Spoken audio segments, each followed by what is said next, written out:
বিসমিল্লাহির রহমানির রহিম। আসসালামু আলাইকুম। আমি আপনাদেরকে আজকে স্যামসাং মোবাইলে যে অটো রিডিংগুলো আসে সেইটার সম্পর্কে একটি ধারণা দিব এবং একটি স্যামসাং A20 মোবাইলের ডেট অটো রিডিং ছিল যার 5-6 এরকম একটি ফোনের কাজ করেছি, তার একটি ভিডিও দেখাবো। তা ভিডিও কাজটি দেখানোর আগে আপনাদেরকে এই কাজটি সম্পর্কে একটু মৌখিক ধারণা দিলে আপনাদের কাজটা বুঝতে সুবিধা হবে।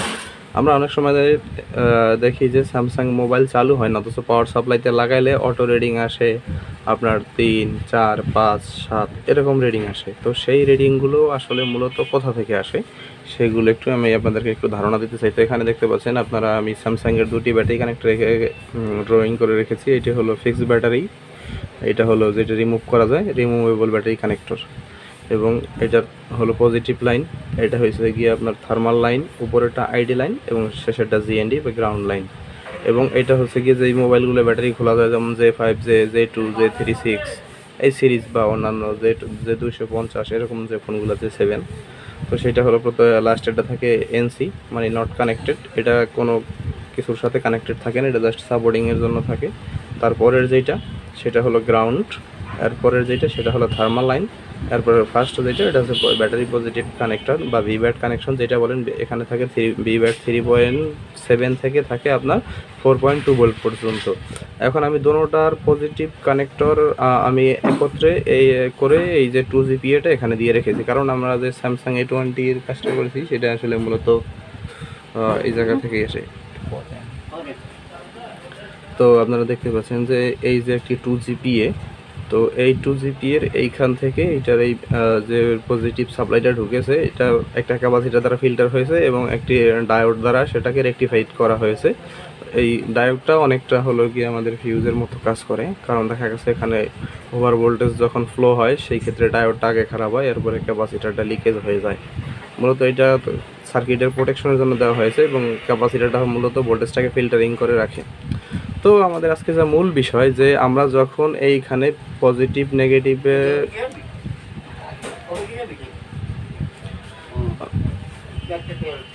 তো এখানকার যে নেগেটিভ পজিটিভ যদি আমরা পাওয়ার সাপ্লাইতে কানেক্ট করি, সেই ক্ষেত্রে আমাদের দেখা গেছে কি ফোনটিতে অটো রিডিং 3, 4, 5, 6, 7 এরকম এক একটা ফোন এক এক রকম রিডিং আসে, কিন্তু ফোনটি চালু হয় না।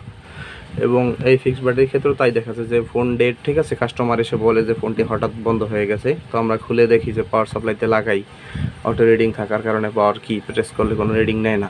মূলত এই শর্টগুলো স্যামসাংয়ের ক্ষেত্রে বেশিরভাগ থেকে আসে এবং এটা আমরা কীভাবে ফাইন করব সেটা আমাদের দেখাবো। যখন আমরা এখানে পাওয়ার সাপ্লাইতে পজিটিভ ভোল্টেজ কানেকশন দিই তখন দেখা যায় 3-4, কিন্তু মূলত ওখানে দেখায় হাফ শর্ট, কিন্তু আসলে এটা হাফ শর্ট না, এটা কোথাও না কোথাও থেকে ফুল শর্ট। তো আমি আজকে যেটি দেখাচ্ছি এটি আসলে এইভাবে হয়েছে, কিন্তু সব ফোন যে আপনার এইভাবে হবে তা না। কিছু কিছু ফোনের ক্ষেত্রে আপনার ভিপিএস সাপ্লাই চেক করা লাগে, ডিসি টু ডিসি কনভার্টার আইসির পরের থেকে চেক করা লাগে, পাওয়ার আইসির কাছে চেক করা লাগে, বিভিন্ন জায়গা থেকে সেগুলো হয়। কিন্তু মূলত এই ফোনটা যেখান থেকে হয়েছে এবং স্যামসাং A20, A30 যেইভাবে মূলত ডেটগুলো হয় অটো রিডিং আসলে, এই সমস্ত A20 বা A30 ফোন আসলে আপনি যে অনায়াসে যেভাবে কাজটি করতে পারবেন সেই জন্য আজকের এই ভিডিওটি করা, ঠিক আছে। তো আমরা তখন কি করব, এই যে এখানে যদি আমরা পাওয়ার সাপ্লাই দিই তখন কিন্তু 4, 5, 6 আসবে। আমরা এই যে নেটওয়ার্কের শিল্ডটা আমরা উঠাবো, উঠানোর পরে যেখানে আমরা এই যে 2GPA দেখতে পাবো, যেমন A20-র ক্ষেত্রে যে 2GPA-টা ছিল, এটার নাম্বার ছিল 114640, এই নাম্বার ছিল এই আইসিটার। তো আমরা এই আইসিটা জাস্ট এরকমই ক্যাপাসিটার এবং ডায়োডের মাধ্যমে দেখেছি যে সাপ্লাইটা। তো আমি যখন এখানে